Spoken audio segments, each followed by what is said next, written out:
You will need one regular grocery bag from your store. I might suggest that you get a new one just so it's like it's easy to flatten out. I'm going to show you where you're going to cut first before we actually start cutting. You're going to cut right along the edge here and here. And then you're going to make one cut down each side from here to here, and you're going to stop here and do that on the other side. So 4 cuts total, that's it. So here we go.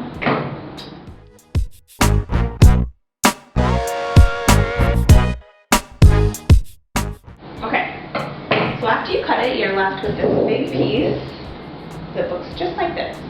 What you're going to do is fold it in half lengthwise. And then what I did, because it was so hard to work with this material and I couldn't press it, I taped mine along the seam. Okay, so this is your pattern. The next step to this process is to take your pattern and lay it on top of your fabric. We are doing a reversible bag, so we have 2 different kinds of fabric. So lay them down right sides together. So these are my right sides, they're together. Now fold it.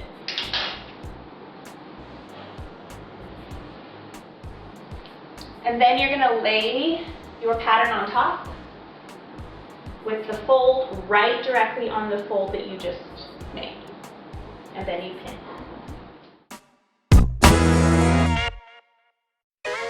When you're cutting this, you need to cut and leave a seam allowance. What that means is you need to cut like 1/2 inch or whatever, no exact measurements, just cut out and leave space so that you have room to sew your seams together.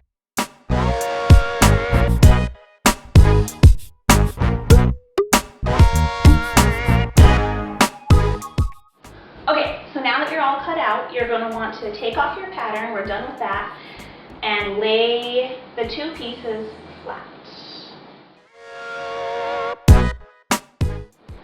You want to pin all the way around.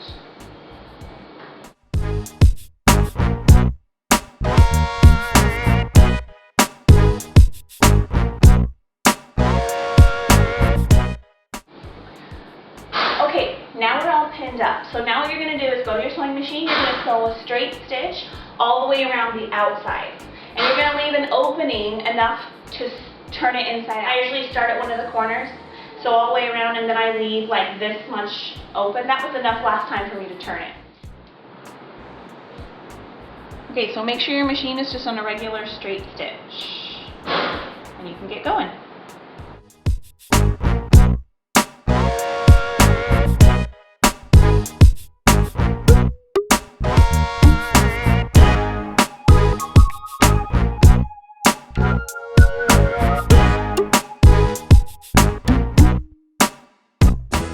Next step is to clip all your seams so you can see how far away the seam is.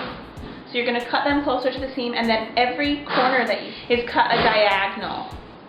So that when you flip it, don't cut the thread obviously, but clip the corner so that when you flip it, it's nice and clean. And then go and clip all the rest of the sides. Okay, so when you get to the round part, what you're going to want to do is clip just like you have been doing, but try not to get as close, because a trick, whenever you have a part that's round and you're going to be flipping it, you need to cut triangles into the curve so that it's easier to flip and it looks nicer when you flip. So you cut a triangles like this. Be careful, be careful not to get too close to the thread.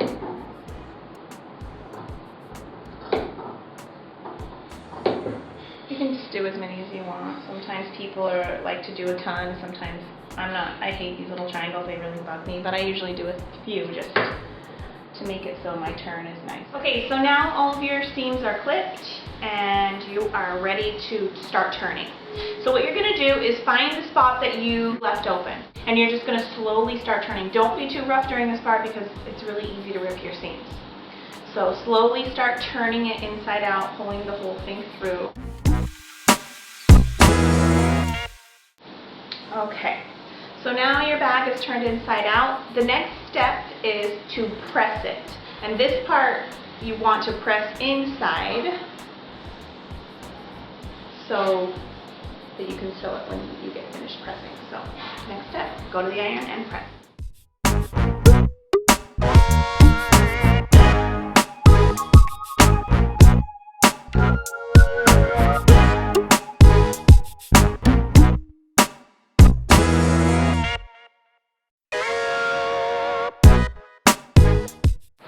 Okay, so now I've reached the part that I left open. So the way to press this is just fold it in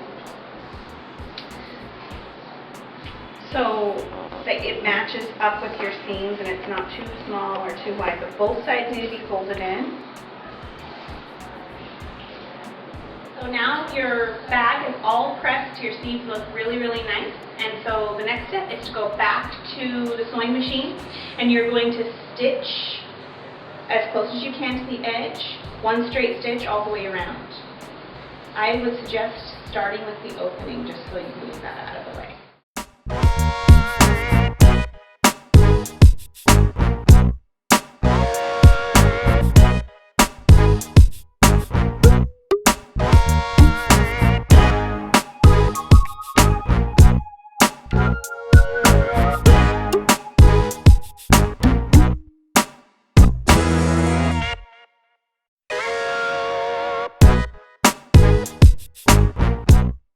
Your bag should now have a stitch all the way around the outside. I just do this step to make it look a little bit nicer. I don't know. You don't really need it, I guess, but I like to put it there. Okay, so the next step is to fold your bag in half. So it's going to look like a bag now. And then pin the sides and make them match up. And then do the other side.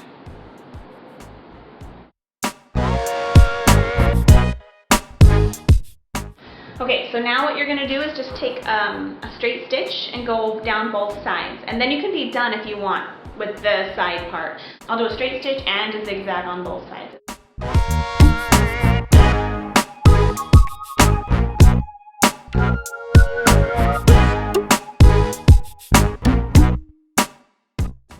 Okay, so now it's time for the very last step is just hooking the handles together. There's really no right or wrong way how to do the handles. I've pinned them maybe like in half an inch overlapping, and then I put the pins going opposite of the way that I'm going to sew so that when I go over them within this needle it won't do anything to them, nothing happens.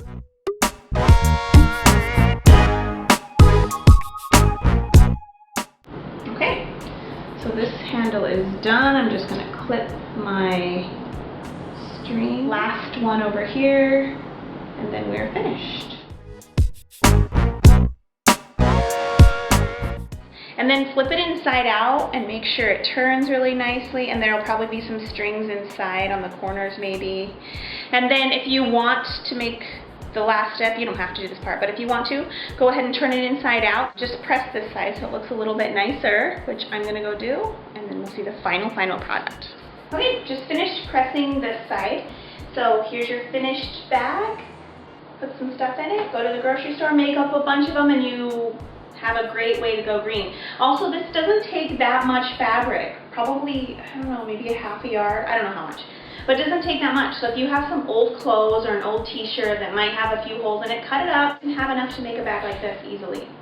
So flip it inside out, use whatever side you want, make up a bunch of different ones.